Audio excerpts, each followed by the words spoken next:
काही दिवस मुख्यमंत्री देवेंद्रजी सन्माननीय विरोधी पक्षनेते असतील, गटनेते असतील, शिवसेनेचे नेते असतील, भाजपचे आमदार असतील, यांच्या माध्यमातून कर्जमाफीच्या संदर्भातला मुद्दा या ठिकाणी लावून धरण्यात आलाय।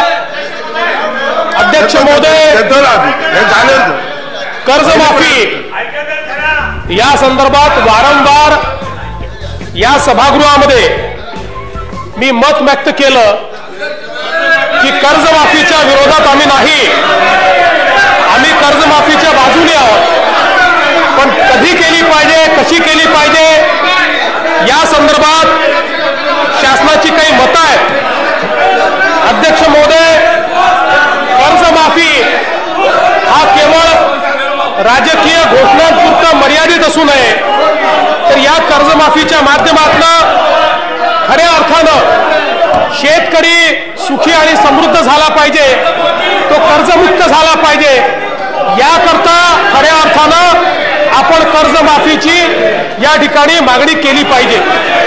आज अध्यक्ष महोदय, काय अवस्था आहे राज्यामध्ये? एकूण खातेदार शेतकरी 1,36,00,000 यांच्या घोषणांवरच लक्षात येत आहे यांना शेतकऱ्यांची काही घेणं देणं नाही। अध्यक्ष महोदय, केवळ राजकारण करायचं आहे, केवळ राजकारण। अध्यक्ष महोदय, शेतकऱ्यांची अवस्था यांच्यामुळेच झाली, जी आज अवस्था आहे यांच्यामुळेच झाली अध्यक्ष महोदय। आणि आता अध्यक्ष महोदय, या निवडणुकीमध्ये सपाटून मार खाल्ल्यानंतर अध्यक्ष महोदय मागणी या ठिकाणी समोर आलेली आहे।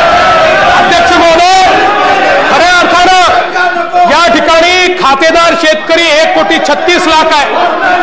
अध्यक्ष महोदय, एकूण कर्ज जे घेतलेलं आहे ते कर्ज घेतलंय 1,14,000 कोटी, कृषी कर्ज 63,000 कोटी आणि मुदत कर्ज 51,000 कोटी, असं राज्यातल्या शेतकऱ्यांनी घेतलेलं कर्ज हे 1,14,000 कोटी रुपयाचं कर्ज आहे।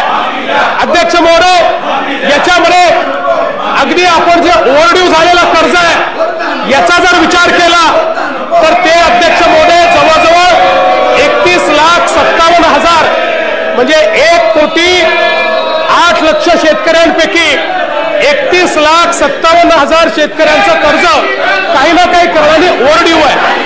त्याची एकूण मुदतबाह्य कर्जाची रक्कम अध्यक्ष महोदय 30,500 कोटी रुपये एवढी ही रक्कम आहे। अध्यक्ष महोदय, यातनं खऱ्या अर्थानं अगदी आपण विचार केला की शेतकऱ्यांना कर्जमाफी केली पाहिजे, तरी देखील अध्यक्ष महोदय साधारणपणे ती 30,500 कोटी रुपये एवढी तरतूद याकरता आपल्याला करावी लागेल। अध्यक्ष महोदय, एकीकडे आपण कर्जमाफीचा विचार या ठिकाणी करतो, दुसरीकडे राज्याची अवस्था आपण ही देखील समजून घेतली पाहिजे। राज्याचा एकूण खर्च अध्यक्ष महोदय हा 2,57,000 कोटी रुपये आहे। त्यातला अध्यक्ष महोदय यांच्याच कृपेनं अध्यक्ष महोदय वेतन आणि इतर गोष्टींवर जो आपला कमिटेड खर्च आहे, वेतन, निवृत्ती वेतन आणि व्याज प्रदान याच्यावरचा आपला जो खर्च आहे तो 1,32,531 कोटी रुपये आहे। आणि अध्यक्ष महोदय, केंद्र सरकारकडनं जो पैसा येतो आणि जो त्याच कामावर खर्च करावा लागतो तो 34,421 कोटी रुपये आहे। स्थानिक स्वराज्य संस्थांना जे पैसे आपल्याला द्यावे लागतात ते 10,460 कोटी रुपये आहेत। आणि अध्यक्ष महोदय, आपण गेल्या 15 वर्षात जर काढलं एकूण राज्यातला भांडवली खर्च किती, तर तो 25,000 तर आता 31,000 तो गेलाय। एवढा केवळ भांडवली खर्च या राज्यामध्ये आपण करतो। आपलं सरकार आल्यानंतर आपण त्यात प्रमुख परिणाम बदल काय केला? हा भांडवली खर्च हा शेतकऱ्यांकरता झाला पाहिजे, हा कृषी करता झाला पाहिजे, त्यातनं शेतकऱ्यांच्या जीवनामध्ये परिणाम झाला पाहिजे, याकरता आपण हा भांडवली खर्च सुरू केला। आणि मला सांगितलं पाहिजे अध्यक्ष महोदय, 31,000 कोटीच्या भांडवली खर्चापैकी कृषी आणि संलग्न या गोष्टींवर 19,434 कोटी रुपये हे राज्य सरकार खर्च करत आहे।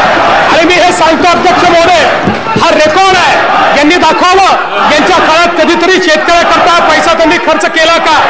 आणि एवढंच नाही, याच्या व्यतिरिक्त अध्यक्ष महोदय, आपण पीक विमा योजनेचे 2000 कोटी, नैसर्गिक आपत्तीचे 8000 कोटी आणि कृषी समृद्धी प्रकल्पाचे 1500 कोटी असे 11,500 कोटी रुपये वेगळे, म्हणजे अध्यक्ष महोदय जवळजवळ 30,500 कोटी रुपये पहिल्यांदा शेतकऱ्यांकरता हे राज्य सरकार खर्च करत आहे. माझा या ठिकाणी विरोधी पक्षनेत्यांना सवाल आहे की तुम्ही या ठिकाणी हमी घेता का की कर्जमाफी झाल्यानंतर एकाही शेतकऱ्याची आत्महत्या होणार नाही. अध्यक्ष महोदय, मी आकडेवारी आपल्याला दाखवतो. 2009 साली आपण कर्जमाफी केली. अध्यक्ष महोदय, आपण जर बघितलं या ठिकाणी 2010 सालच्या आत्महत्या 3141, 2011 सालच्या आत्महत्या 3337, 2012 सालच्या आत्महत्या 3786, 2013 सालच्या आत्महत्या 3146, 2014 सालच्या अध्यक्ष आत्महत्या 2568. अध्यक्ष महोदय, जवळजवळ कर्जमाफीनंतरच्या 5 वर्षामध्ये अध्यक्ष महोदय एकूण आत्महत्या किती झाल्या तर 16,000 आत्महत्या या 4.5-5 वर्षामध्ये कर्जमाफीनंतर झाल्या. त्यामुळे कर्जमाफी आवश्यकच आहे, पण ती कधी दिली पाहिजे. अध्यक्ष महोदय, एकीकडे ही जर कर्जमाफी 30,000 कोटीची एकट्या राज्य सरकारने केली अध्यक्ष महोदय, तर या राज्य सरकारकडे शेतकऱ्यांकरता गुंतवणुकीकरता पैसा उरणार नाही, राज्यातल्या कामांकरता पैसा उरणार नाही अध्यक्ष महोदय.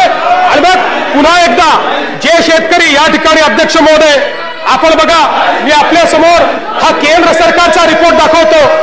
ज्या लोकांना आपण कर्जमाफी दिली अध्यक्ष महोदय, एका वर्षामध्ये ते सगळे कर्जबाजारी झाले, पुन्हा कर्जबाजारी झाले अध्यक्ष महोदय. त्यामुळे कर्जमाफी केली तर अध्यक्ष महोदय ही कर्जमाफी ही केवळ बँकांची होते आणि यंदा बँकांची कर्जमाफी याकरता पाहिजे आहे अध्यक्ष महोदय, बँकांचे घोटाळे लपवण्याकरता यंदा बँकांची कर्जमाफी हवी आहे. अध्यक्ष महोदय, खऱ्या अर्थानं या ठिकाणी कर्जमाफी मागण्याचा अधिकार कोणाला असेल तो शिवसेनेला आणि भाजपला आहे, यांना नाही अध्यक्ष महोदय, यांना तो अधिकार नाही आहे. कारण अध्यक्ष महोदय, आज शेतकऱ्यांची अवस्था ही केवळ यांच्यामुळे अशा प्रकारे या ठिकाणी आलेली आहे. आपण जर बघितलं अध्यक्ष महोदय, या ठिकाणी कर्जमाफीनंतर अध्यक्ष महोदय काय नेमकं झालंय हे जर आपण बघितलं तर त्यात अतिशय क्लिअर कट दिसत आहे. हा केंद्र सरकारचा अहवाल आहे अध्यक्ष महोदय. त्याच्यामध्ये महाराष्ट्रातलं त्यांनी सांगितलं की सगळ्यात जास्त व्होलेटॅलिटी ही कुठल्या राज्यामध्ये आहे. कृषीच्या संदर्भात सर्वात जास्त व्होलेटॅलिटी ही महाराष्ट्रामध्ये आहे आणि त्याचं कारण त्यांनी काय सांगितलंय, महाराष्ट्रामध्ये कृषीच्या क्षेत्रामध्ये गुंतवणूक होत नाही. आज अध्यक्ष महोदय, मध्य प्रदेश, गुजरात या राज्यांनी कृषीच्या क्षेत्रात गुंतवणूक केली. त्या गुंतवणुकीमुळे अध्यक्ष महोदय खऱ्या अर्थानं या राज्यातला जो शेतकरी आहे तो शेतकरी सुखी होतोय. पण यांना शेतकरी सुखी पाहायचा नाही आहे, यांना केवळ राजकारण करायचं अध्यक्ष महोदय.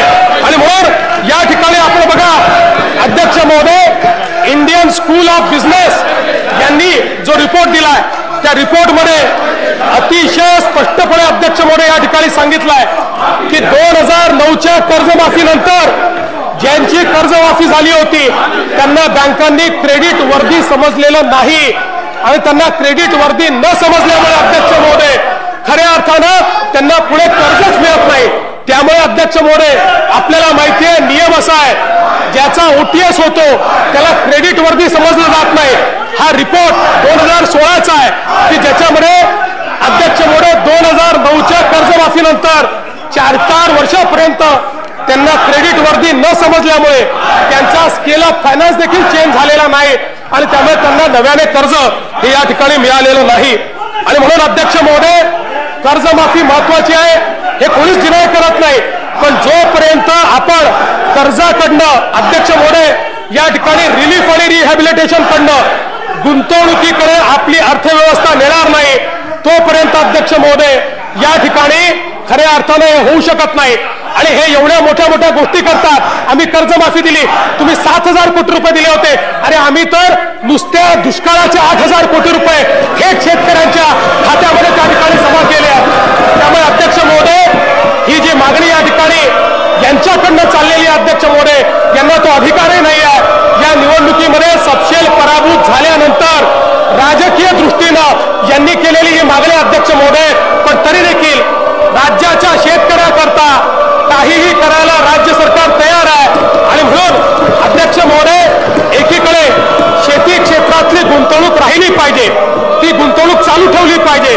सगळा पैसा जर राज्य सरकारने कर्जावर दिला, बँका कर्जमुक्त होतील, शेतकरी कर्जमुक्त होणार नाही। शेतकरी कर्जातच जन्मेल, कर्जातच राहील आणि कर्जातच मृत्युमुखी पडेल। आणि म्हणून राज्य सरकारने निर्णय केलेला आहे। अध्यक्ष महोदय, आम्ही केंद्र सरकारशी या संदर्भात चर्चा करणार आहोत, केंद्रीय अर्थमंत्री असतील, कृषी मंत्री असतील, सगळ्यांची। कारण अध्यक्ष महोदय, मागची जी कर्जमाफी झाली ती देखील केंद्राने केली होती, ती राज्याने केलेली नाही। आणि म्हणून या संदर्भात तात्काळ अध्यक्ष महोदय लवकरात लवकर आम्ही शिष्टमंडळ देऊन आणि केंद्र सरकार लवकरात लवकर कर्जमाफीवर बैठक घेऊन आम्ही यावर निर्णय घेऊ, असे मुख्यमंत्री, महाराष्ट्राचे मुख्यमंत्री देवेंद्रजी फडणवीस यांनी सांगितलेले आहे। 3 लाखापर्यंत सरसकट कर्जमाफी होण्याची शक्यता आहे। व्हिडिओ आवडल्यास व्हिडिओला लाईक करा आणि चॅनलला सबस्क्राईब करा। धन्यवाद।